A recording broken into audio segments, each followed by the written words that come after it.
नेताजी सुभाष चंद्र बोस जी ने जब 1943 में आजाद हिंद फौज की रचना की तो कांग्रेस के नरम दल के नेता डर गए, क्योंकि अगर ऐसा होता तो इतिहास कुछ और ही होता। इसलिए 1945 में जब नेताजी ताइवान में थे तब उनकी मृत्यु का षड्यंत्र रचा गया और एक विमान दुर्घटना की तैयारी की गई और एक विमान दुर्घटना हुई भी।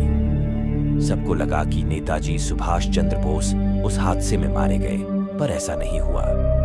नेताजी वहां से निकलकर कहीं चले गए। और अगर ये बात आपको झूठ लग रही है तो अब एक रहस्य की बात बताता हूं। सुप्रीम कोर्ट में एक्स आर्मी डॉक्टर तनेयोशी योशिमी, जिसने जापान में हुए हादसे के सभी मृत सैनिकों को देखा था, उसने ये स्वीकार किया था कि उसने ही नेताजी का फर्जी मृत्यु प्रमाण पत्र बनाया था। जिस समय सुप्रीम कोर्ट में इसने गवाही दी थी उस समय के चीफ जस्टिस थे जस्टिस मनोज कुमार मुखर्जी। ये भी बता दूं कि गांधी की सचिव खुर्शीद मुखर्जी ने लुई फिशर नेताजी की विमान दुर्घटना के कई महीनों बाद गांधी जी के कहने पर पत्र लिखती है, जिसमें लिखा होता है, अगर बोस रूस से सैनिक बल लेकर आ गए तो इस देश को गांधी जी तो क्या खुद पूरी कांग्रेस कुछ समझा नहीं पाएगी।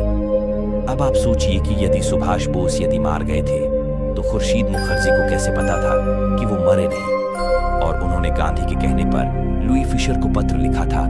इसका मतलब कांग्रेस के बड़े अध्यक्ष नेताजी की सच्चाई जानते थे पर किसी को बताया नहीं, और ये बात पूरे देश से छुपा के रखी।